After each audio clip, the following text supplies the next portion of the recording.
آیت نمبر 249 میں اللہ تعالیٰ فرماتے ہیں فلما، اور پھر جب فصل طالوت، کہ جب طالوت علیہ السلام نکلے بالجنودی لشکر کے ساتھ۔ فصل کا لفظ جو آتا ہے یہ کاٹنے کے لیے بھی آتا ہے اور یہ دوری اور فاصلے کے لیے بھی آتا ہے۔ فصل کے اندر جو تصور دیا گیا ہے وہ یہ کہ جس وقت کوئی چیز کسی چیز سے جدا ہوتی ہے، مثلا جیسے کہ جہازوں کے ساتھ سیڑھی لگی ہوئی ہوتی ہے، تو جس وقت جہاز چلنا شروع ہوتا ہے اس وقت پتہ چلتا ہے کہ سیڑھی علیحدہ ہو گئی اور جہاز ایک کوئی علیحدہ چیز ہے۔ جیسے بڑی بڑی کشتیوں کے ساتھ سیڑھی لگی ہوتی ہے تو ایسا معلوم ہوتا ہے کہ یہ کشتی کا حصہ ہے، مگر جب وہ کشتیاں چلنے لگتی ہیں تو گویا کہ سیڑھی علیحدہ ہو جاتی ہے اور جہاز جو ہے وہ آگے کو نکل جاتا ہے یا کشتی آگے کو نکل جاتی ہے۔ تو جس وقت وہ جہاز، وہ کشتی اپنی اس سیڑھی سے الگ ہوتی ہے تو اس وقت کو جو ہے اس وقت کے علیحدہ ہونے کو فصل کہا جاتا ہے۔ لہذا جب طالوت علیہ السلام کا لشکر جو ہے وہ اپنے شہروں سے، اپنے خاندانوں سے، اپنے لوگوں سے کٹ کے جو ہے وہ دور فاصلے پر گیا بالجنود لشکروں کے ساتھ۔ اب یہ جمع کا صیغہ آ رہا ہے کیونکہ اس کا مطلب ہے کہ یہاں پہ بنی اسرائیل کے مختلف قبیلے تھے اور ہر قبیلے کی اس وقت جیسے ایک چھوٹی سی آرمی ہوتی ہے یا فوج ہوتی ہے یا اپنے جنگجو جو ہوا کرتے تھے وہ ہوتے تھے، لہٰذا وہ سارے قبیلے، ان کے سارے جنگجو جو ہیں وہ ایک جگہ کے اوپر اکٹھے ہوئے ہیں، اس لیے یہاں پہ جنود کا لفظ آیا ہے، اور ان تمام قبائل کو جو لیڈ کر رہے ہیں وہ طالوت علیہ السلام ہیں۔ پھر طالوت علیہ السلام نے فرمایا کہ انا بے شک اللہ تعالیٰ مبتلیکم، تمہیں آزمائش میں ڈالیں گی بنہرین، ایک نہر کے معاملے میں۔ یہ ابتلا کا لفظ جو قرآن پاک میں آتا ہے یہ ایک شدت کی آزمائش کے لیے آتا ہے، اور پھر یہاں پہ ایک خاص نہر نہیں بلکہ بنہرین نکرہ کو بیان کیا گیا ہے کہ آگے ہو سکتا ہے کوئی ایک ایسی نہر ہے جس سے تمہیں آزمایا جائے گا۔ اب یہاں پہ اگر یہ کہا جاتا کہ واقعی آگے کوئی نہر آ رہی ہے تو انہوں نے پہلے ہی بھاگ جانا تھا، اس پانی کی طرف دوڑ جانا تھا، اس لیے اس کو جو ہے وہ نکرہ میں بیان کیا کہ ہو سکتا ہے کہ آگے کہیں راستے میں کوئی نہر آ جائے۔ فمن شارب منہ، پس جس نے اس میں سے پی لیا، فلیس منی، پس اس کا مجھ سے کوئی تعلق نہیں ہے، یا میری آرمی کے ساتھ یا میری فوج کے ساتھ کوئی تعلق نہیں ہے۔ ومن لم یطعمہ، اور جس نے اس میں سے نہ کھایا، فانہ منی، پس بے شک وہ مجھی میں سے ہے۔ اب یہاں پہ یطعمہ کا لفظ ہے، یہ تو کھانے کے لیے آتا ہے، جبکہ نہر کے پانی کو کھایا تو نہیں جاتا، پیا جاتا ہے۔ تو یہاں پہ جو اس کا معنی ہے، اس کا مطلب ہوتا ہے چکھنا، ٹیسٹ لینا، کہ تم میں سے کوئی بھی اس پانی کو چکھے گا بھی نہیں۔ یہ ان کے لیے ایک بہت بڑی آزمائش تھی، اور سفر میں انسان کو پانی کی کتنی طلب ہوتی ہے اور ان کو پھر وہاں پانی سے روک دینا۔ الا، مگر یہ کہ من اقترف غرفۃ بیدہ، مگر یہ کہ جو کوئی اپنے ہاتھ سے جو ہے وہ تھوڑا سا چلو بھر پانی بھر لے۔ اب اس کا مطلب ہے کہ پانی ہاتھ میں لے تو لے گا لیکن نہ اس کو پیے گا نہ اپنے چہرے کے اوپر ڈالے گا، بس انسان جیسے پانی کو دیکھتا ہے الحمدللہ اللہ یہ آپ کی نعمت ہے، اور پھر وہاں سے گزر جانا اور اس کو استعمال نہ کرنا۔ یہ چھوٹی موٹی آزمائش نہیں تھی، یہ بہت بڑی آزمائش ہے کہ ایک چیز آپ کے سامنے ہو، آپ کو اس کی ضرورت بھی ہو، شدت سے آپ کو اس کی تلاش بھی ہو، اور پھر آپ اس کو استعمال نہ کر سکیں۔ جیسے کہ کسی نشے والے کو کہا جائے کہ آپ نے یہ نشہ نہیں کرنا ہے، سگریٹ نہیں پینا ہے، یا آپ نے موبائل نہیں دیکھنا ہے۔ بہت ساری ایسی چیزیں جو ہماری عادت بن چکی ہیں، ہمارے یوز میں ہوتی ہیں، ان سے اپنے آپ کو بچانا آسان کام نہیں ہوتا، اس لیے مبتلیکم فرمایا کہ یہ بہت بڑی آزمائش تھی ان کے لیے۔ فشربوا منہ، لیکن یہ ہے کہ اکثر لوگوں نے اس میں سے پی لیا، الا مگر قلیلا منہم، ان میں سے بہت تھوڑے تھے جنہوں نے ایسا نہیں کیا۔ پھر یہاں پہ یہ بھی سوچنے والی بات ہے کہ ان کو اس آزمائش میں کیوں ڈالا تھا، اس لیے کہ آرمی کے لیے سب سے بڑی چیز ڈسپلن ہوتی ہے۔ اگر کسی آرمی میں یا فوج میں ڈسپلن نہیں ہوگا تو یہ زندگی اور موت کا معاملہ بن جاتا ہے۔ جیسے کہ احد کے میدان میں صرف صحابہ کرام سے ایک ڈسپلن کی کمی ہو گئی تھی کہ وہ پہاڑی کے نیچے سے آگے تھے، تو 70 صحابہ کی شہادت کو جو ہے وہ دیکھنا پڑا تھا۔ یہی وجہ ہے کہ ہم کسی بھی ملک کی فوج کو دیکھتے ہیں تو وہاں پہ چند منٹ کی دیری کی وجہ سے ان کو شدید ترین سزائیں دی جاتی ہیں، سختی کی جاتی ہے۔ یہی وہ بچے جو اپنے گھروں میں لاپرواہ ہوتے ہیں، جب ان کی ٹریننگ کر کے آتے ہیں تو ان کی زندگیوں میں بڑا ڈسپلن آ جاتا ہے۔ اور ڈسپلن میں سب سے اہم بات کیا ہوتی ہے کہ ہم نے بڑے کی بات کو ماننا ہوتا ہے، وہ جو کہیں ان کی بات کو ماننا ہوتا ہے۔ یہاں پہ بھی وہی سین ہے کہ جب آپ کو آپ کی فوج کا لیڈر یہ کہہ رہا ہے کہ ایسا نہیں کرنا تو بس پھر ایسا نہیں کرنا، اس کے بغیر جو ہے وہ فوج کا نظام نہیں چل سکتا۔ لیکن اکثر لوگوں نے پانی پی لیا سوائے چند لوگوں میں سے۔ فلما، اور پھر جب جاوزہ، جب انہوں نے اس نہر کو پار کر لیا،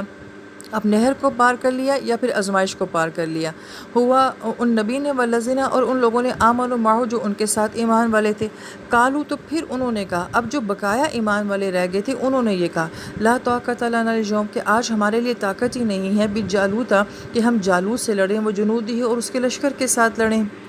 اب یہاں پہ غور طلب بات یہ ہے کہ والذین آمنوا معہ، یہ تو وہ لوگ تھے جو کہ سچے ایمان والے تھے۔ اب وہ یہ کہہ رہے ہیں کہ ہم جالوت سے کیسے لڑیں گے؟ تو یہاں پہ وہ نفسیات انسان کی بیان کی جا رہی ہے کہ یہ خوف ہمارے اندر ہوتا ہے۔ اچھا انسان، نیک انسان، اچھے ارادے والا بھی انسان جو ہوتا ہے وہ میدان جنگ میں جا کے ڈر سکتا ہے۔ یہی منظر ہم احد میں بھی دیکھتے ہیں۔ تو گویا کہ اس کی اللہ تعالیٰ نفی نہیں فرما رہے کہ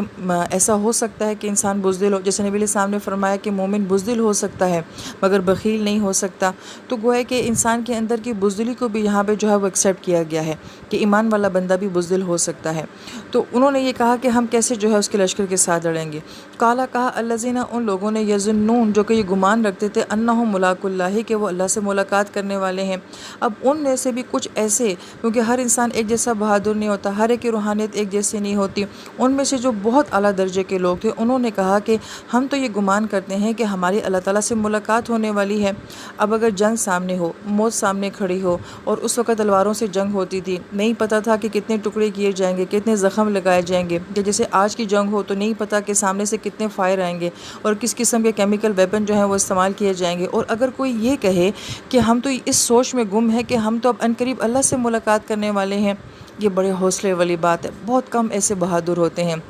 لیکن ہمیں آیت پہ غور کرنا چاہیے کہ یہ بھی ایمان والے ہیں، وہ بھی ایمان والے ہیں، دونوں ہی ایمان والے۔ پھر وہ یہ کہتے ہیں کم من فیاتن، کہ کتنی ہی ایسی فیہ جو ہے وہ چھوٹی جماعت کو کہا جاتا ہے۔ قلیلتن، پھر ساتھ مزید قلیلہ آیا ہے، یعنی کہ بہت ہی چھوٹی جماعت، چند گنے چنے لوگ۔ غلبت، جو کہ غالب آگے، فیاتن، جماعت کے اوپر، کثیرتن، بڑی۔ اگر زیادہ بڑی جماعت ہو تو اس کے لیے طائفہ کا لفظ آتا ہے، مگر کم لوگوں کی جماعت ہو اس کے لیے فیہ کا لفظ آتا ہے۔ لہٰذا فیہ قلیلہ، ایک چھوٹی جماعت، وہ اپنے سے بنسبت بڑی جماعت کے جو ہے اس کے اوپر غالب آگی، بِإِذْنِ اللہ، اللہ تعالیٰ کی اذن کی وجہ سے۔ اب یہاں پہ ایمان والوں کی جو گفتگو بیان کی جا رہی ہے، اس کے پیچھے بہت خوبصورت کانسیپٹ ہے کہ اگر کچھ لوگ مل کے کام کر رہے ہوں اور ان میں سے کچھ ہمت والے ہوں اور کچھ کمزور ہمت والے ہوں، تو اگر کچھ لوگ یہ کہہ دیں کہ یہ کام ہم سے نہیں ہوگا، یہ بہت مشکل کام ہے، تو اس کا اثر پوری جماعت کے اوپر پڑتا ہے۔ باقی لوگوں کی موٹیویشن بھی جو ہے وہ ختم ہو جاتی ہے۔ ہو سکتا ہے کہ ان کو یہ کام اتنا مشکل نہ لگ رہا ہو، مگر چند لوگوں کے کہنے کی وجہ سے ان کو بھی وہ کام مشکل لگنے شروع ہو جاتا ہے۔ اس وقت پہ یہ چند لوگ ایسے ہیں کہ جو کہ ایمان والے ہیں، یہ ان کو یہ حوصلہ دے رہے ہیں کہ کتنی چھوٹی جماعتیں بڑی جماعتوں کے اوپر غالب آ گئی ہیں۔ تو گویا کہ دوسروں کو موٹیویٹ کرنا، اور یہ کون کر سکتا ہے؟ جو کہ سچا ایمان والا ہوتا ہے۔ تو اس آیت مبارکہ کا بہت خوبصورت کانسیپٹ یہ ہے کہ جو ایمان والے ہوتے ہیں ان کی اپنی موٹیویشن بھی بہت ہائی رہتی ہے، اور یہ دوسروں کو بھی جو ہے مثبت سوچ کی طرف لاتے ہیں، موٹیویٹ کرتے رہتے ہیں۔ اور آج ہم جس دور میں رہ رہے ہیں، ہم وہاں دیکھتے ہیں کہ باقاعدہ کمپنیز جو ہیں وہ لوگوں کو ہائر کرتی ہیں کہ وہ کارکنان کے اندر جو ہیں وہ موٹیویشن رکھیں، اور ایون یہ کہ سیاسی پارٹیز کے اندر جو ہیں وہ ایسے لوگ منتخب کیے جاتے ہیں جو کہ کارکنان کے اندر جو ہے ان کو موٹیویٹ کرتے رہیں، پرجوش رکھیں۔ تو یہ فلسفہ قرآن بیان کر رہا ہے کہ کچھ لوگ ایسے ہوتے ہیں کہ جو اتنے اسپرچل روحانی ہوتے ہیں کہ وہ خود بھی پر امید رہتے ہیں اور دوسروں کو بھی امید دیتے رہتے ہیں۔ واللہ مع الصابرین، اور اللہ تعالیٰ کی ذات جو ہے وہ صبر کرنے والوں کے ساتھ ہے۔ مفسر کرام جو فرماتے ہیں کہ صبر کا لفظ اکثر جو ہے وہ جنگ کے مواقع کے اوپر بھی استعمال ہوا ہے، اس لیے کہ جنگ وہ موقع ہوتا ہے کہ جہاں انسان کو حالات کے ساتھ جو ہے وہ لڑنا پڑتا ہے، ریزسٹ کرنا پڑتا ہے، تو وہاں پہ انسان کو جو ہے اس جذبے کی بہت ضرورت پڑتی ہے۔ اصل لفظ صبر جو ہے، اس کی نفسیات کے بارے میں مفسر کرام یہ فرماتے ہیں کہ صبر کے پیچھے سوچ یہ ہے کہ جو جذبات ہمارے اندر فطری طور پہ موجود ہوتے ہیں، ان سے لڑنے کے لیے اللہ تعالیٰ نے ہمیں ایک اور جذبہ جو ہے وہ صبر کی صورت میں دیا ہے۔ مثلا خوف، غصہ، سستی، تھکن، یہ سب ہمارے اندر ہوتے ہیں، لیکن ان کو صحیح طور پہ ڈیل کرنے کے لیے جو جذبہ ہمیں چاہیے ہوتا ہے، دراصل میں وہ صبر ہوتا ہے۔ لہٰذا اگر کوئی خوف میں ہے، غصے میں ہے، تو ہم اس کو یہی کہتے ہیں کہ تھوڑا صبر کرے۔ یہاں تک کہ اگر کوئی بہت خوشی کے عالم میں بھی ہو تو ہم یہ اسے کہتے ہیں سنبھالو اپنے آپ کو، صبر کرو۔